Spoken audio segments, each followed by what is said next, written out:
A lot of people have a different idea of how much money you need to live comfortably in retirement. Probably $1.5 to $2 million. Yeah. I would say $250,000. $3 million. If you're making $500,000 a year, you got to have $5 million at your disposal. So today, we're going to review the 3 key steps of how much money you actually need to retire comfortably. But first, we're going to hit the streets and ask real retirees their thoughts. Annual income when you're retired, $100,000 a year, I think is pretty good. But looking at the cost of things today, it's going to get a lot more expensive. Depends how you want to live. What do you think people nowadays need to survive on an annual income? You gotta make at least $100,000 a year. Otherwise, you cannot survive. I mean, I think a lot of it depends where you live. $6,000 a month in Florida, and I would say double or 2.5 that for New York or a bigger city. I would say annually, probably a minimum of $150,000. Yeah, I don't know. Depending on your house and your lifestyle. At least $100,000. Probably live on 80, 70, 80. $5,000 a month. All based on lifestyle. $1 million brings you $100,000. All right, so as you can see, everybody has a slightly different picture of what their ideal income in retirement might look like. But the goal here is to help you figure out how much you might need in retirement. So let's get into the 3 things to consider before you do and the steps that you can take today to help you calculate and attain your desired number. All right, so step 1 is to calculate how much you'll need to have for savings to draw from in retirement. If you're looking for an easy rule of thumb to help you calculate a realistic savings goal for yourself, try using what I call the rule of 25. The rule suggests that if you can save 25 times your annual expected income by retirement, you should be able to consistently withdraw 4% of your savings throughout. So here's an example. If you're after, say, an annual income of $100,000, then you should have $2.5 million saved. 100,000 times 25. Keep in mind, the rule greatly depends on how you're invested. Obviously, residual income is a big factor in this because the more residual income that you have in retirement, the less money you'll need to have saved to draw off of. Residual income in retirement is often things like pensions, Social Security, or rental income, among a few other sources. If you're getting close to retirement, though, and you don't have enough savings or income sources, factoring in a retirement with a gradual reduction of hours and pay can help you reduce the amount that you have to pull from your assets right away. Either that, or you may need to get more aggressive right now with your investment strategy. To give you an idea of what the general public is thinking when it comes to retirement savings, though, here's a look at some opinions of others. If you're going to retire, how much do you think you need to do so comfortably today? I mean, at my age, at almost 50, I'd say probably $1.5 to $2 million. Yeah, sure. A minimum. Yeah. $250,000. Yeah, around that number, or something like the home that I have is probably worth about $880 to $900. Okay. So I could dump that if I had to. That's individual by individual. Depends on what you're used to spending. Yeah, exactly. How much do you think people need saved to retire comfortably? $3 million. $3 million? So for like a monthly income, if you were to break that down, you could even say yearly income. $300,000. Okay. 3 or 4 million. Yeah. I mean, I guess it depends what age you are. The more the merrier. But For sure. I think at least $2 million. At least 1.5 Yeah. to 1.5 to 2 million. So as far as like retirement is concerned, what do you think, like how much does someone need in America today to retire as like a lump sum? How much do you think they should have saved? I would say that you need to have 10 times what your annual income was your last year of working. Yeah.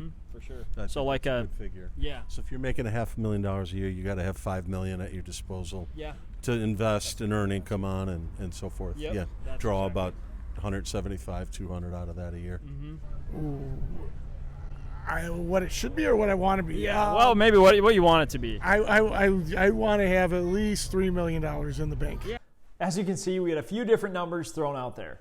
One distinction we noticed among some of the answers given was it depends. In other words, it's different for everybody because everybody has a different lifestyle, expenses, and debt. That being said, let's move to step 2. This step begins with calculating debt and expenses. Lower debt and expenses obviously means you'll need less savings and income to cover yourself in retirement. So reducing these early on can help you sustain an income that supports your needs. But how does someone go about figuring their expenses in retirement and get a handle on their debt? For figuring your expenses in retirement, the average retiree that we spoke with anyway claimed that their expenses average out to be around 25% less of what their expenses were when they were working full-time. Well, you need to have about 75% of your annual income, and it needs to be able to last whatever you think your life expectancy would be. This makes sense because it's usually when debts are paid off like home and cars and contributions to savings like 401ks or other retirement accounts stop. Also, commuting costs or other work-related expenses go away, not to mention your kids are also usually out of the house by the time retirement rolls around. You can use this number of 75% to give yourself a general idea of expenses in retirement during planning. The cost of healthcare, unfortunately, is also a key consideration as an expense in retirement. Well, let me tell you what, when your kids are all gone, your grocery bills go down, your water bill goes down, your electric bill goes down, all those bills go down except your medical bills go up. You pay into Medicare all your life, and your company pays a 50% match if you work for a big company, and you think that's going to cover you, but it doesn't. For healthy retirees, the cost can decrease when Medicare kicks in around your mid-60s. However, for some people who aren't so lucky and healthy, retirement expenses can remain the same or usually go up because of an increase in healthcare costs. And I pay as much for medical coverage for myself and my wife now we do than we ever did before when I was working for a company who was paying a 50% contribution to keep my insurance going. How about debt, though? Like I mentioned, in many cases, debt is something that many retirees aim to have paid off before retirement to both reduce their expenses and increase flexibility in their budget for other things.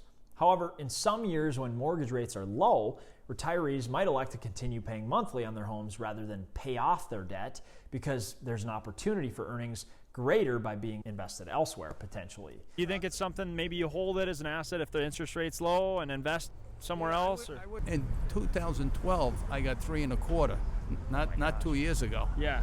And so my mom passed away, and we got some money. My wife she says, get rid of the mortgage, get rid of the mortgage. I said, listen, as long as I'm working, it's a write-off, right? And the thing is, what I did with it was I got $300,000, put it in a 2-year bond. Oh, yeah, sure, And like a CD or something? Yeah, Treasury. Sure. Yeah, and I said in 2 years, I'll see where I'm at, and if I'm still working, I'm going to hold on to the mortgage.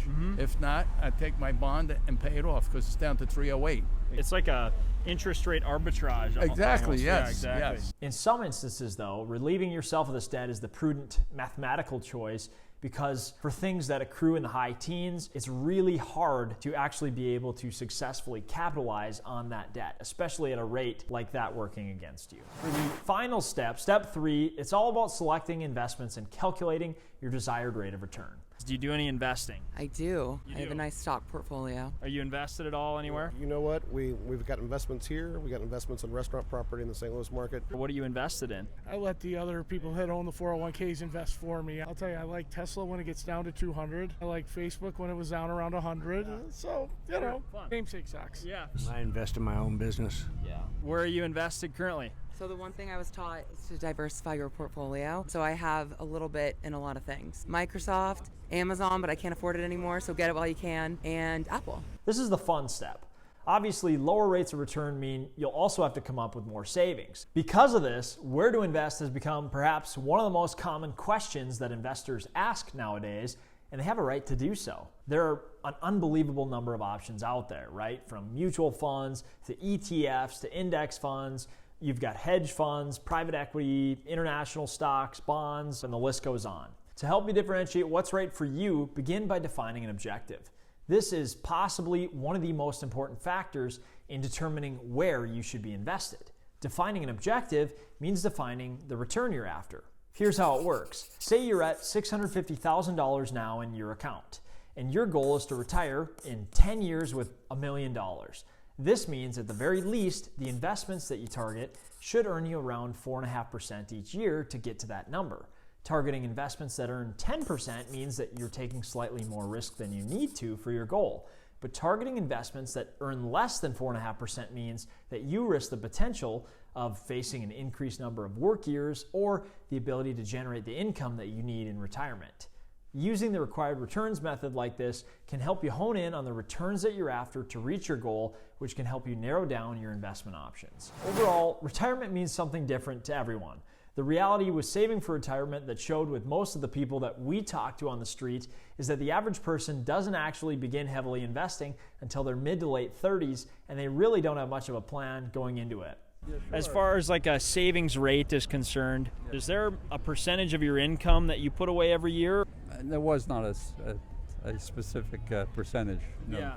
It's kind of whatever I could do. Yeah, you know? put away as much as you Yeah, maybe you should have one, but I didn't. Yeah, sure. Did you have a budget? Had kids, you had things that came along. Unless you made way too much money, there was no budget. Yeah. So you did things along the way, and we were fortunate enough to sell our business when we were relatively young.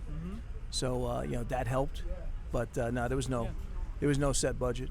Most people that we ended up talking to on the street say they just invested as much as they could when they could over time, and many still ended up in the millions to multi-millions in net worth. If these were their results, think how much better you could do applying a strategy and consistency throughout your lifetime, regardless of your age now. To summarize this 3-step process, step 1, calculate your savings. Step 2, review debt and project expenses. And step 3, select investments that are right for you by looking at your desired rate of return first. Use this video as a reference to help guide your retirement savings plan over time. Check out my next video to learn more about investing before and during retirement. And don't forget to subscribe for more great videos. Thanks for watching, and we'll see you next time.